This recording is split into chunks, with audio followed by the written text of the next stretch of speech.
Today on the pod, we have Richard Gonzales, and it's a real pleasure for me. He's one of my favorite guys in the whole wide world, and a guy that's younger than me, but someone I've learned a lot from. I wanted to begin the pod by reading a quote from his head coach in that 1990 season, a guy named Miguel Olmedo, who hopefully you'll meet later on. But he said these words to me: "The difference between kids who are dedicated and loyal to his teammates and there are those who are not. Richard had difficulties in his life that many kids didn't have to deal with, and yet he always found a way to never miss practice or meetings. He was a relentless worker who eventually maximized his potential so much that he earned that All-CIF honor. But more importantly, a league championship and a CIF runner-up. The respect he earned from his coaches and peers continues to this day, 31 years later.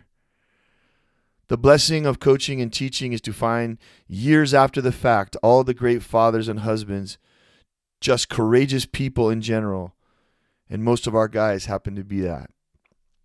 So I wanted to add that to the pod.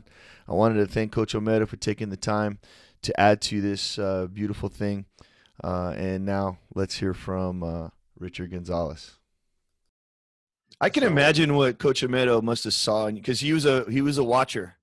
And I can imagine him sitting at practice watching you after the injury and just like saying, whoa, there's something else. And he was that smart, like there's something there. We got to bring this guy, or we can't drop him in coverage. That's a waste of time with those big shoulder pads. He's got to, just see the man you were, the fire inside, the freaking ghosts, the demons, whatever the case may be. I'm sure that consciously or not, he saw that every day in practice and in the games, obviously. He'd sit and film and go, nobody's going to block him. Nobody. They can't block him. It's impossible. They can't block him. No. He was, a man of few words, but it was. And he's giggling. Obviously, it was, yeah. Yeah, oh, exactly. And he would look at us and just go, like he had the plan, We got a guy.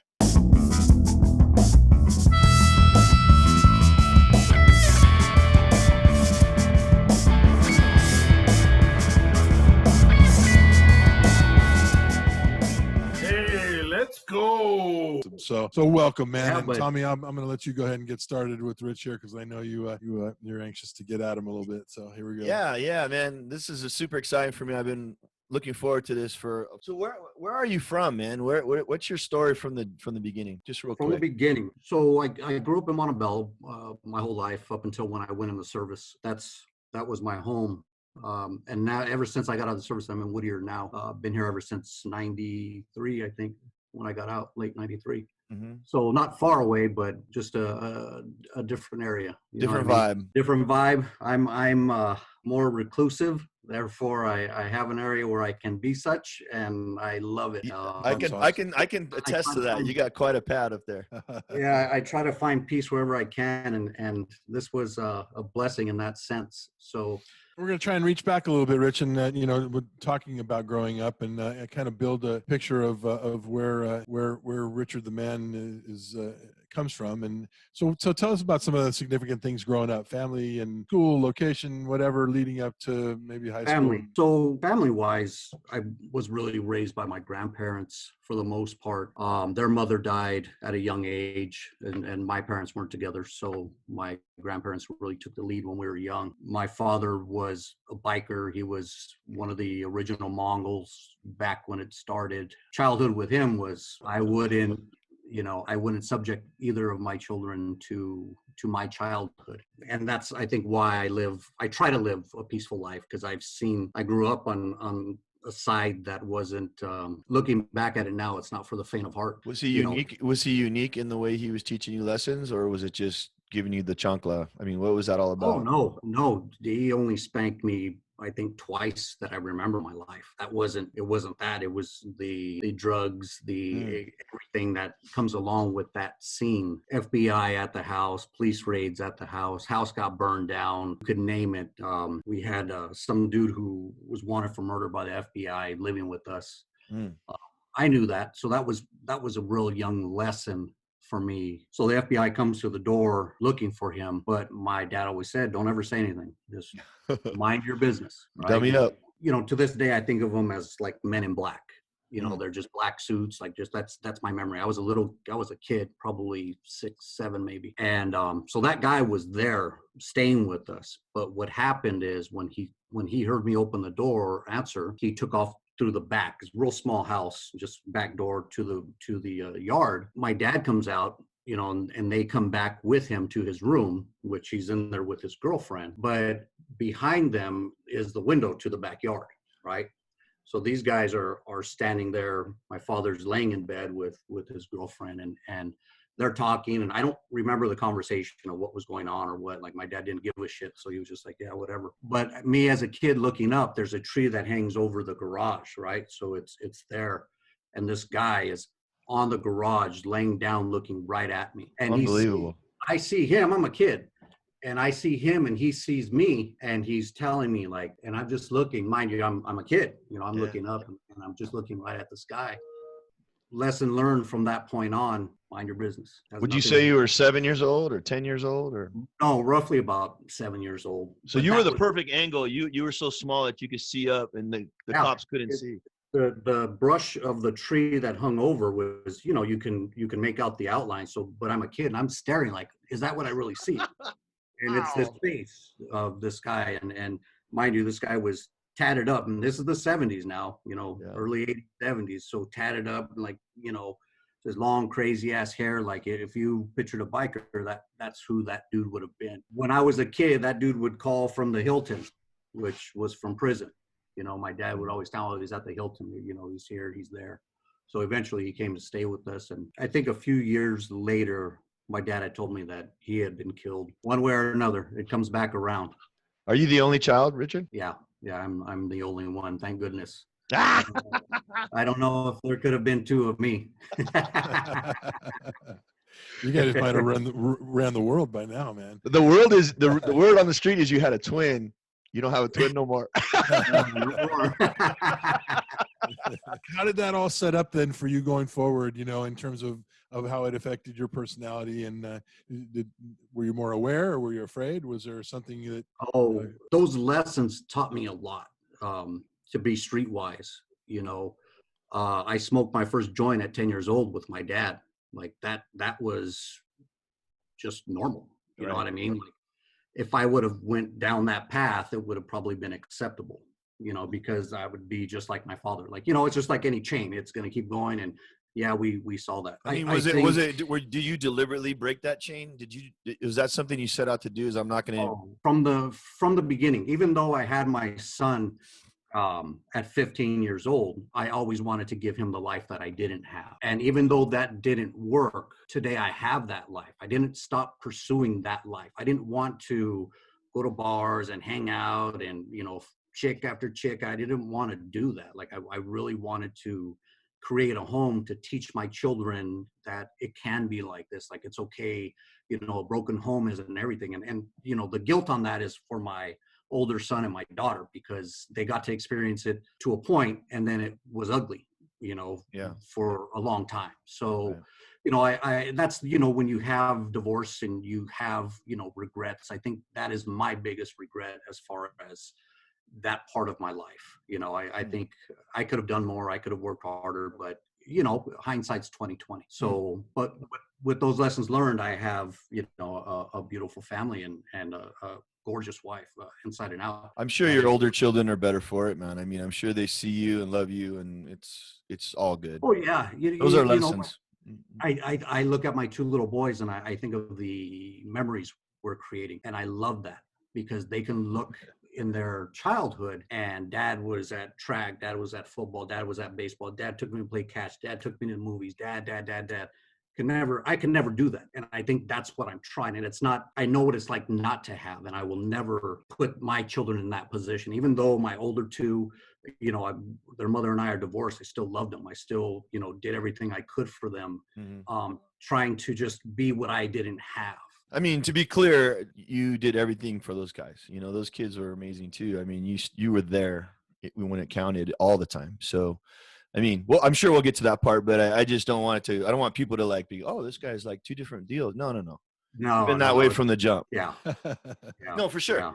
Yeah. Well, we know. I know your oldest boy. I actually.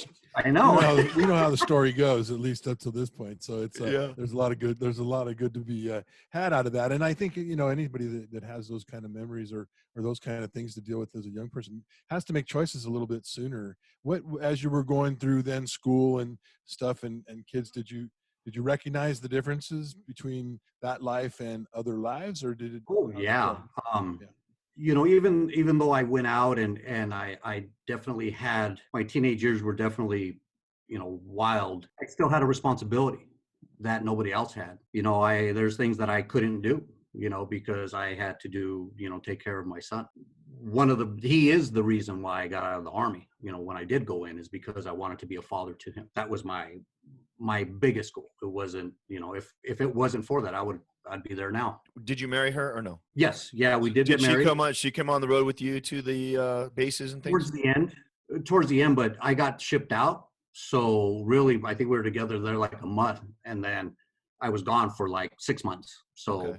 Got deployed. Yeah. Yeah. And then I eventually, I think I got out 3 months after that. So it wasn't a long time. How long was your contract? 3.5 years. Oh, okay. Back then you could do 2, 3.5 or 4. You do 2, that's like go to basic, go in. Yes, I know. It's like you only get one pair of clothes on that one. Where did you go to grade school, Rich? I went to Washington Elementary. And then from there I went to Montebello Intermediate. And then from there I went to St. Paul. Did you know you were going to go to Catholic school after being in public school? No. Prior to this, to me going to high school, my mom caught me with like half a pound of weed. So I was 13. She about had it. So, to me, I was just going to Montebello. Like it was whatever. I don't care. So she said either I go to military school or Amat. Well, let's back up. Let's back up a little bit. Let's not let that wash by. Let's go back to the half a pound of weed story. Yeah. So you were just that was just the first time. Weed? You were moving weed from place to place, or no? I had just limitations are up, right? So had some and would share it with my buddies, and I was wearing swim trunks, so I was smart, and they come with the little underwear in there, so I put it in there. I'm cool. But when I walked, the baggie went, shh. My mom was like, what the fucking, pulled out a half pound of weed out of my shorts. It wasn't that funny then. Yeah, no. At least it padded the swats that you got that day, right? Yeah, right. Yeah. Okay. So my options became. Well, I'm hoping you're talking about a half an ounce of weed, because if it was a half a pound of weed, I don't think a half a pound of weed would have fit in. Yeah. Right on. Classic. That's fantastic already. I mean, yeah, I had So spectacular. Maybe when I was a kid, it wasn't half a pound, but it was a lot of fucking weed. That much great. I know. Yeah. You look like a rock star in the front of your pants. Enough to get your ass kicked. Oh yeah. If you ain't cheating, you ain't trying. So I learned that at a young age.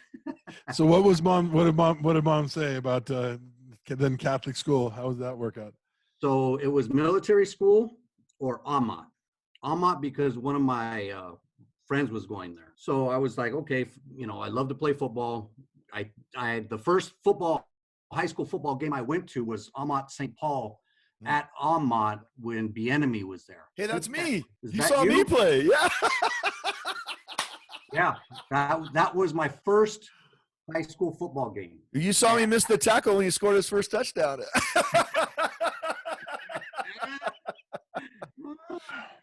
Yeah, man. So that I remember. There was a lot of people at that game, dude. There was a lot of people. Yeah, I remember the game. I remember watching that dude run, and I was like, wow. And I was hooked. Like I had to, I wanted to play ball. Nice. And so, anyways, the guy I was supposed to go with there, he didn't pass the test. So his mom had it with him. So they went to St. Paul. They got him in there. Oh, so I man. Got in, and that's how it all started. Will his name remain? He's going to be remain nameless, or do we know this guy, or who is this cat? Oh yeah, well you might. Joe Gutierrez. When we were freshmen. Okay.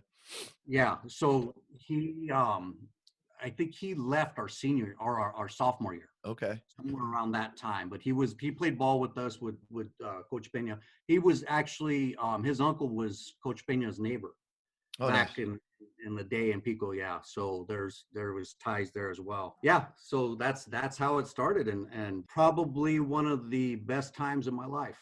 You know, I will always remember all of it, even regardless of how old I get, you know, or how much I forget the little bits and pieces. I mean, the names and the faces, they remain the same. I look back and everybody's young. You know, my visual is of youth. So Were you contributing from the jump, like as a freshman? Were you a starter and all that stuff? yeah, So you yeah. played a good Ryan, 4 it was years. actually Ryan and myself were the ends. Mm. Ryan Granil. Yeah, our freshman team, we had some good ball players. So There's a couple kids that weren't fun. able to, couple good players that weren't able to make it 4 years, huh? And that was disappointing because I think we all saw each other as when we were freshmen, like we have the parts, Right. you know, to really contribute. And not only that, we had a lot of camaraderie. And I think that was the biggest thing. Like we came out loving each other more than anything. Somehow we got in a fight. This is Saturday games, you know, this is back. Angeles League's Saturday morning One referee football game. Hey. And I think we got into a fight with St. Bernard's. One of our guys was on that sideline on theirs, and every motherfucker was out there with them. All of us right. there. Lou Cabral was throwing forearm shivers, knocking us out, and it was chaos. Right. But you know, it was a great time, and I'll never forget that. You know, that's where I met Joe Ledesma. That's, you know, we used to go at it all the time. We earned each other's respect in those, you know, dog days of summer when we were. So Coach Pena was our coach, and we lose to FOHI, and he's so pissed. This is on I think varsity's playing that Thursday night. We come back in from FOHI, so the game's almost ready to start, and Coach Pena we're going back out to practice. During the fucking game, we're out there fucking practice after a game. Ohio. That's how pissed he was. Were you guys doing up downs or were you running plays? We were doing it. He was just pissed. I don't even remember. I just remember Coach Omedo coming out like, Joe, what's going on, Joe? And that was it. Yeah. Oh my God. He got the ass that day. Those were the days.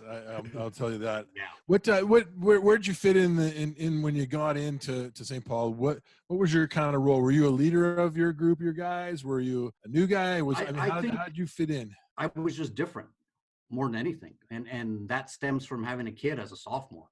You know, as a freshman, I'm making my buddies, and these are my lifetime buddies. You know, to this day, you know, there's a lot of those relationships that remain. But as a sophomore, I think sophomore year was a hard year just because we just got worked. I mean, it was rough, you know, because all of our, you know, key players either didn't play anymore or were on varsity. I think, you know, but a lot of guys were developed after that too. We had some, you know, I seen some really good linebackers in Eric Santa Maria and Matt Martinez. Like, you know, I got to play with those guys, and these guys can hit.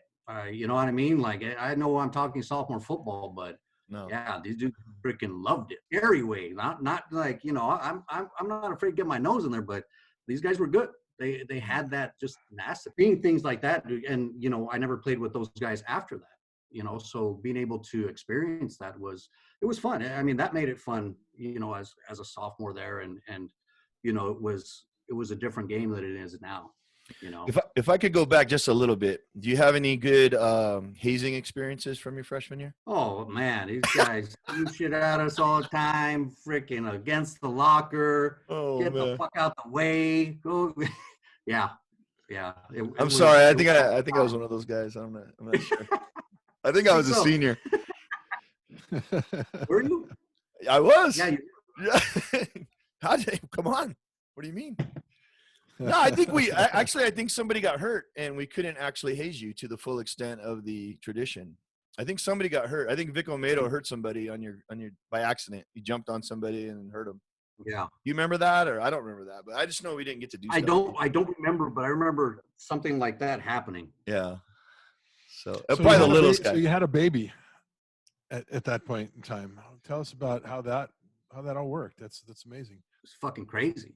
Like, I look at a kid who's 15 years old, and I don't see, I see me, and I see like, what the fuck were you thinking? Like, you know, and you know, I love my son and all of those things, but you know, you're young, you know what I mean? And I think it affected me as, you know, playing football and just doing different things. You know, it definitely, I think it changed my mentality in the sense of, you know, I really have to take care of this guy, but I had nobody taking care of me either. I've learned life, a lot of life on my own, a lot of life. Was there a possibility that you were going to get kicked out of St. Paul for this behavior? Oh, I got kicked out. Oh, I didn't know that. Okay. Oh yeah, no, I got kicked out my junior year Wow. because my grades were horrible. Okay. I didn't, you know, it was my fault completely. But what do you do when you go home and you don't have anybody there and you're 16, 17 years old? Yeah, like I just could do what I want. You know what I mean? And literally, I could do whatever I want because I was staying with my grandfather at this time, and he was staying with his girlfriend. I was home by myself, you know, and he and I had a great relationship, but he's doing his thing. Who am I to say, you know, come and take care of me, you know? And that wasn't his job. And where was the baby at? With his mother or me. So I would pick him up, and he would stay with me, you know, every other weekend, and you know, it just. We worked out different schedules, you know, to make it work. It worked. But and you guys got married obviously much later. I mean, was that in the cards? Well, yes and no. I was 21, so I was still young, you know. And I think we were divorced by the time I was 29. I think we did a good 8 years, and I don't have any regrets of it. I had my daughter, I had my son. You know, I look at it as a life lesson, and you got a couple of great kids out of it. That's pretty good. That's pretty good bargain. Oh yeah, you know, my daughter just graduated from college. Like, unreal. You know, I love both of them to death. You know, I think Ricky is really the one who got me through the military. You know what I mean? I carried a picture of him as a little boy with olives on his fingers. He was showing me the olives. He was a little boy, you know, 3, 4 years old, and I looked at that picture, you know, before every patrol, after every patrol, like anytime we did anything, that was always with me. You know, when I was sitting just thinking, I would look at that picture. So I still actually have it in the same book, you know, while you have the pictures in there. So I actually have that somewhere. So I keep, you know, that keepsake with me.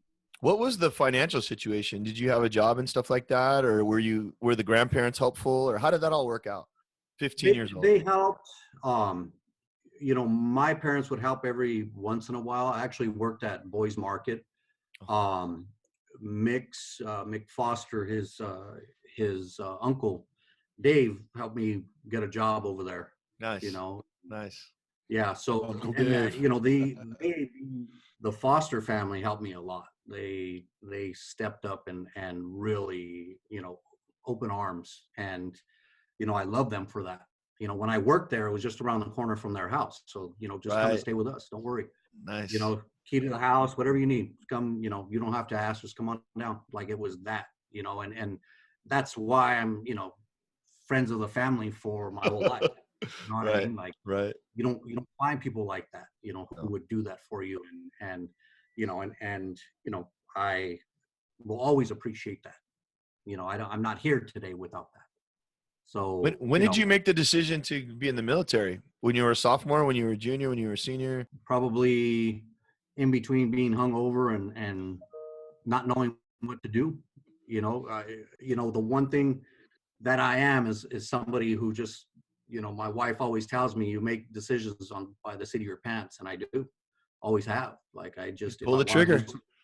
I do it. Like I don't. Yeah, it's just who I am. So, you know, my grandfather was telling me, okay, you know, you're 18, you're out of high school, like you got to figure this out because I'm moving on.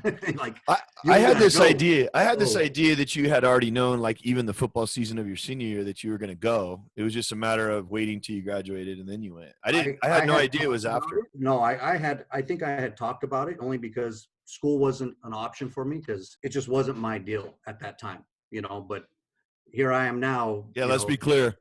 Yeah, now I'm working on my master's. So yeah, you know, uh, I guess we're ready to learn when we're ready to learn, or at least I am. You know, you are 100% right. Very wise. I've lived my life backwards. You know, I had kids at the front. You know, I you know, some of my favorite people in the whole back. world did, Rich. Yeah. You know, I'm happy I'm able to do these things. Yeah, you had a great football season your senior year in high school. In amongst all this other stuff that was going on with having a child and taking care of a baby and taking care of yourself, and how did that fit in, and how do you remember all that? First off, it fit in because of you and Omedo and everybody being supportive, and I think that's what I needed. You know, I just needed somebody to an adult to, like, you know, we're here for you. And I think once I was able to practice and to be around the guys and you know, to, I guess, embrace the family that I had, it was, you know, I just loved it. I loved being out there. You know, there was nothing I wouldn't do for those guys, you know, at that time. And I think that's a reflection of you and the coaching staff, and, you know, creating an environment that I can contribute in, but also is letting me do the things that I had to do. Mm-hmm. You know, I'm a kid and I don't have choices at that point. Like I judgment free. Yeah. And very Christ-like that in that way for sure. You know, what I'm going to blow your mind right now.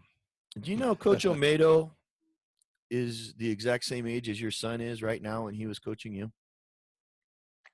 Can you believe that shit, man? He's that young when he was coaching us, bro.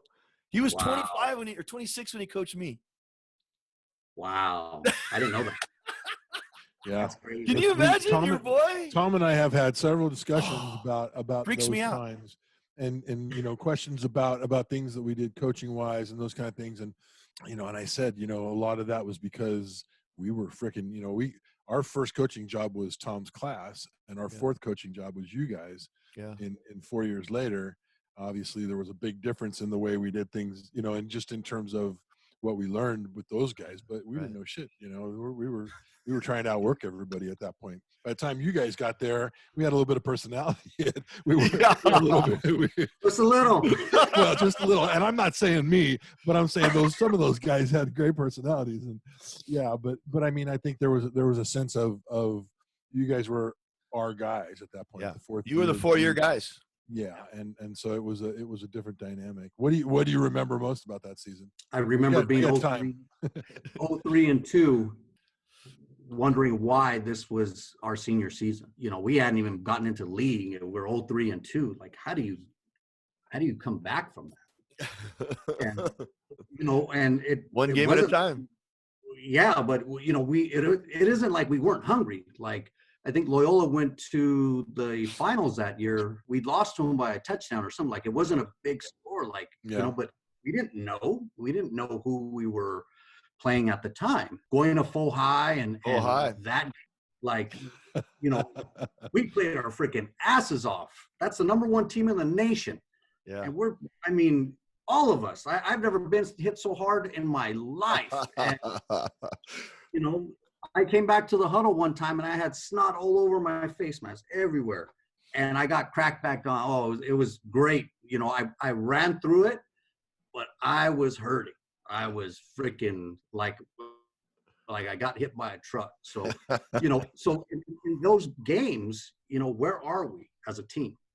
You know, and I think once we got that first win, it just felt so good. Like, you know, we didn't have stars. We didn't have guys who were, you know, these speeding guys and these great athletes. Like, we just had each other, you know, and we weren't a big team. We weren't, you know, anything special. But I think, like what you said, Coach, is we just outworked everybody because we learned how to work hard, on that football field. Yeah. I always felt, that was my first year of coaching, Rich. I don't know if you know that. Was I just had I only did 2 years in college, and I came back, and that was my first gig. And I just remember, like, you guys just didn't really have another option. Yeah. I think sometimes that is, that's something that holds people back, and you can do A or you can do B. You guys didn't really have that. I mean, it was just kind of a matter of time, to be honest with you. I mean, the coaching staff was losing their shit, but you guys seem to be like, well, this is stupid, and we're not going to quit. That's not an option. We're not going to give in. We're not pussies. All those sort of machismo things that was very heavy in your locker room, and you guys cared about each other, so you weren't going to let anybody down. And I don't think you did. And I look back at the games that you guys lost, you guys weren't letting each other down as much as maybe just not putting it together and maybe running into some really, really good teams. I mean, that was a heck of a schedule, and it just finally you guys got to league, and it was like, these fucking bitches, and you just took out the fucking hurricane on those people. It was amazing. Yeah. I think the most disappointing was when we tied Notre Dame, because it was 7-7, and that offensively they talked a lot of shit, and we were just going back and forth. And like, I remember Steve like yelling at them, cursing at them. Well, like, he was so pissed that the game was over. Let's go 10 more minutes. Yeah. Want to play. There was an amazing transformation that year, because to be 0-3-2 and to watch us as coaches, to watch the degradation, the sadness and the upset, because we trained for 14 weeks in a championship. And so that was a mentality, and to try to continue to believe when we couldn't find that win, and even to tie, I mean, it was one of those things where we watched a team full of guys who lived on their energy with each other. They lived on that. It was the most fun team I will say that I ever coached. I might lie to some other teams and tell them they were, but you guys, because there wasn't a bunch of, I won't lie to you. I'll tell you, you guys are the worst fucking team. Oh, we were god awful, because it was a rough bad leadership. The first team, though, again, the first team. But no, that your team, Rich, your guys, all those guys that we're still all connected and close with, are guys that had a lot of fun together.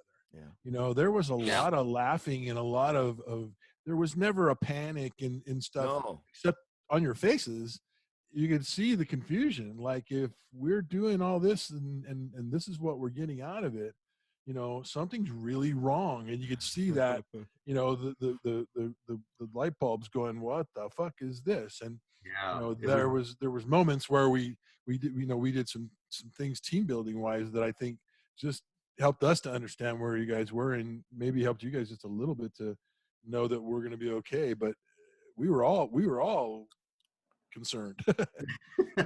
Who was the most Teflon dude during those times? Like, who's the guy that was just like, yeah, man, whatever, we got this? Who was the guy that had the best attitude? And if you don't mind picking a guy. I really don't think we had a guy defensively now that was not that guy. There wasn't anybody like, fuck this, or right. Like it would be more like what the fuck, like, we're good enough, like, what the fuck, not knowing that as the year moved on and that season was done, like, we played a lot of good teams. Oh yeah. It wasn't like we were a bad football team. I think we just took a little while to get going.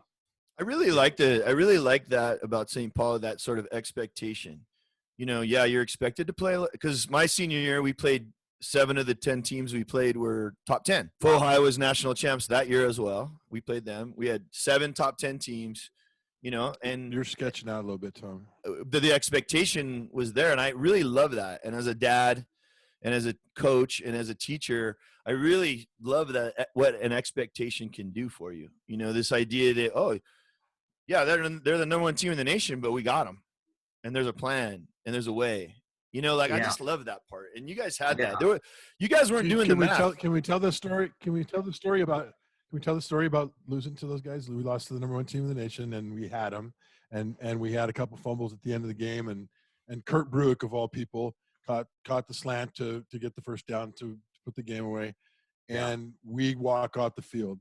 And now, understand for the people that are listening, because I know you guys know this, but for us to be able to drive into that place, and it was like Fort Knox, West Texas, freaking, barbed wire and shit, we Was, drove into that place on the bus, and we just, it was a little scary. We weren't scared guys, but there was that, oh, whoa, fuck, this is FOHI, and after that game, walking off the field, and we go in through the pool area into our locker room, and we're standing outside, and Miguel Almeida, our head coach, who was probably has more class than anybody I know, would never do anything that would call any attention to himself ever. And he walked over to the side of the pool, and he looked around, and he turned and looked at us, and he started taking off his clothes, and he took off all his clothes except for his boxers, and he dove in the pool, swam up to the end and back, and got out, put his clothes back on, and was like, let's go. Let's get on the bus. Did you think that was a mental break, Chuck? Do you think he snapped, or do you think that was? Well, none of us knew what to do. He was the smart one. That was a mental answer, because him jumping in the pool was what kept him from like tearing off his clothes and running out onto the field. And it was cleansed that opportunity for us to win that game against Coach Bruick, who was one of our mentors and was one of our guys. Ultimately won 4 or 5 championships, and won them at several different schools, and we got to coach against his sons, and eventually, and it was a really big deal at that time. So it was a mental break, but it was like mental break genius. Fucking kept. I didn't mean anything disrespectful by it. I just mean like it was. What do I look like? I think you got. No, I'm just kidding. Oh, man. No shit. I think that's the greatest story on the planet. I think it was. Yeah. Well, he called his shot though, Chuck. He said if we win, he was going in. Right? Is that what he told you boys? He did. Yes. And then you guys didn't win, and he said, "Fuck it, you guys played like champions, and that's it. I'm going in." And one of my best memories of that was when we came out at the half, and we walked right by them in front of them. And I know some of our guys were like, let's go. We were not going to be intimidated by these guys. And mind you, these dudes are freaking huge. And I'm like, this is going to be fun. Like, it's going to be, this second half. Yeah, man, that was a great time. All those games when we, won our first playoff game, and when we won league, and then we won our first playoff game, and playing Hawthorne. I thought this is going to be rough. This is like, dudes like you stuck it to those fuckers. Yeah, they're legit, man. I'm looking at one of the running backs is fast as hell, and the other one's like 235, and I'm over here about $190, maybe 95. End of the season, I'm all sucked up. I have no muscle, and I wanted to ask you about the sacks. Like, I mean, I don't think there's anybody in St. Paul history that had a run like you did in the playoffs, including the championship game. How many sacks did you have, and what was different, and why did you all of a sudden? Are you a big-time player? Did the scheme change? What happened? I think Coach Almeida let me go. How many sacks did you have, real quick, in 4 games? 10. I had 10 through the playoff. So, That's fucking crazy, dude. Yeah. It made him all. It got him an all CIF. He was never give him an all CIF. That's legendary. It is. It's legendary. Yeah. So you had 10 in 4 games. In 4 games, yeah. I don't. Maybe I had 1 or 2 throughout the season. That's fucking crazy. Yeah, it was. But you know what? I think what really changed for me in that season is when I broke my hand. I broke my hand. I forget which game. Angel jumped. I made the tackle, and Angel decides he wants to help out when the guy's already on the ground. Oh, yeah. My hand's underneath the dude, and he freaking that little pudgy dude breaks my hand. So, yeah. So that changed how? Did you have to sit? Yeah, I missed 1 game. I missed what was the fog when Henry got scratched in the face. St. Bernard's, when it was in the fog, it was an away game. It was Montgomery. I think. Montgomery. Yeah. Yes. The lights went out. That's a great story. Yes. So that's that's the game I missed. Actually, Coach Willig's the one who talked to me and talked to my mom, said, so you coming back this week? And I was like, what the fuck? Like, they told me like, 4 weeks before they even do it. I convinced my mom, like, have him take this cast off so I could play. And she did. She to this day loves football. She's the one who, put me in sports as a kid. She's the one who would run with me, and she's the one who, did all that. She watches football. She watches Notre Dame like I do on Saturdays because, it's good stuff. Like, yeah. So I think once I broke my hand, I really just wanted to play. I missed that one game and I hated it. I was freaking, just those are my guys out there and I can't help. I think right about then is when we got into the playoffs. So that's when one game, our last game, I forget who that was against, and we won league, and then the playoffs started. So I ended up playing 6 games with my hand broken. Yeah, the last one was Chaminade. I remember that. Orange? No, Orange was playoff, our first playoff game. Yeah, I forget who that one was. It's been a little while. So what you're saying is every linebacker coach should just take a ball peen hammer and break every one of his linebackers' hand, and then he's going to get 10 sacks? What the fuck are you talking about? Like, so what do you mean? So you had nothing to lose and you're pinning your ears back and you didn't give a fuck, or what? Yeah, I think really it changed me because I missed it and I got a taste of what it'll be like without it. Wow. And I hated it. And I just wanted to play every moment. Like every coach says play every play like it's your last. Was kind of, I felt that and I understood that at that point in time. And I just felt like I wanted to play the way I know I can play. You know what I mean? I can do better if I put more effort into it. And I didn't know that until I lost it. Like I could do better, but you don't realize what you've had or what you didn't do until you have some time to reflect. Did you have a conversation with Coach Omedo, or he called the same plays and you just went 10% harder and that was the difference? Did he bring you more? Every play I played differently. Every play I was a completely different player because I just wanted to play the game. I in a lot of ways I knew that I may not ever play again.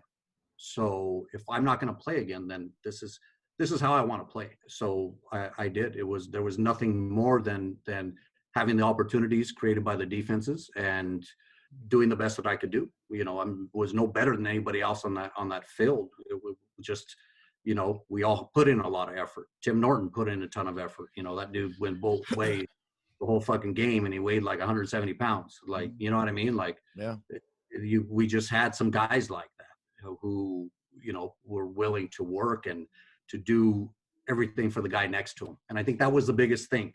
One thing I learned from our team was, play for the guy next to you, not for yourself. And that's really what I was doing. It was never about me trying to get any sacks. I didn't do it because there was a goal there. There was just opportunity, but that wasn't just, it wasn't me. It was the guy next to me, the defensive lineman. You know what I mean? It was him doing his job.